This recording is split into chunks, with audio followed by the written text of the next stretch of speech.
How to reset a Sony Bravia smart TV. Now this, I'm talking about doing a full hard factory reset back to the factory defaults, which you might want to do for one of two reasons. The first one is troubleshooting. If you're just having tons of issues with the TV, a lot of times a reset can fix that. The other thing is if you want to set this up new, set this up in a new home or something like that, or if you bought one used and you just want to get a fresh start, we can go ahead and do this factory reset. It's quite easy to do. From our controller, we're just going to hit this little settings, the little gear settings icon button here.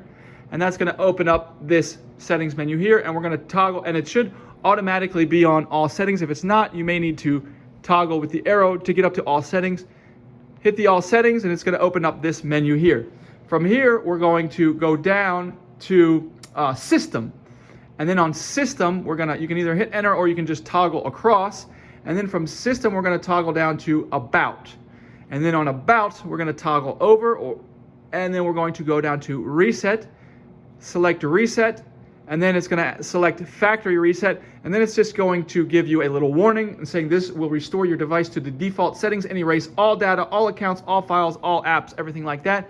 And you're just going to confirm it here, at which point it will erase everything, it will restart the TV, and you'll basically have a TV like you just got it out of the box. So anyways, hope this video helped. If it did, if you leave me a like, I'd really appreciate it. Thanks a lot for watching.